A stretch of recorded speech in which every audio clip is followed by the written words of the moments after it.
Well, today is National Wear Red Day, and by doing so, you are spreading awareness about the #1 killer, heart disease. To talk more about protecting your heart, we're hearing from the Development Director of the American Heart Association, Ashley Tehensky, is here with us today. Hey, we look great in red, don't we? Me too. Thank you so much for rocking the red. Absolutely. So talk a little bit about the significance of today. Why are we wearing red? Why is it important? Yeah, absolutely. So wearing red is to raise awareness for cardiovascular disease, and heart disease, which is the #1 killer of women.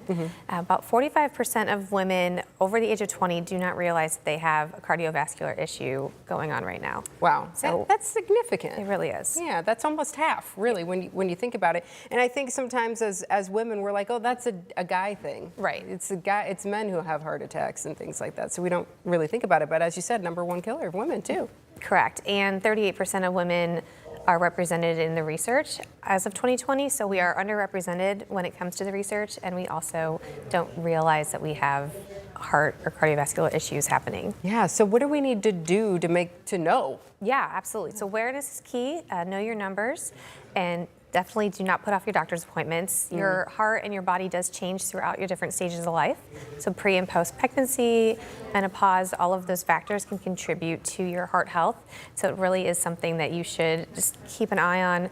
Know your numbers. We do have blood pressure cuffs at the Toledo Library, and we also have various events that you can come and participate and learn about your heart health. Yeah, I think women too, and it's like being a mom, being a wife, having my job, doing all these things. Sometimes we don't put ourselves as a priority. Correct. Yeah, we usually do put ourselves last, and we'll chalk a lot of the common heart ailment and symptoms to being tired and being stressed. And a lot of the times that is your body's way of telling you that something else is going on. Yeah, and sometimes our symptoms present a little bit differently too. Not necessarily that heavy chest pain or arm or that whole thing. Right. Yeah. Yeah. Headache is a very common symptom.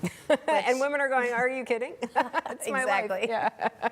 Yeah, my kids were loud today, so I have a headache. But I think what's really great about days like today too is that we can support one another, and I think women can be really good motivators for Absolutely. one another, don't you think? Yes, when women get together, there's nothing that we can't do. Yeah, and I know you've got the luncheon coming up too, right? Yes, next week we have our Go Red for Women luncheon. Right now we have almost 500 people RSVP to attend. Nice. We have 4 local survivors that we're highlighting, as well as some fun interactive pop-up experiences. So it's going to be a really, really great afternoon. Can people still sign up for that? Or are you full? The RSVPs are closed, but Okay. you can still donate if you would like to support the cause. Yeah, how else can people get involved, spreading the word, just getting involved in what you all are doing? Absolutely. At heart.org, there are various ways that you can volunteer, whether it's your time or financially. And we have various events such as the Heart Ball, the Heart Walk, and the Go Red Luncheon. Very good. Anything else you need people to know today? Just wear red. Yeah. Know your numbers. Know your numbers. It's so important. Make sure you're not putting off those doctor's appointments. Absolutely. Getting in on the yearly basis, just to check, because hopefully everything's fine. Right. But you don't know until you don't know, right? Or until you know. Exactly. Yeah, and it could be too late. We don't want that. Ashley, thanks for being here today. Absolutely. Thank you for Appreciate it. having me. Absolutely.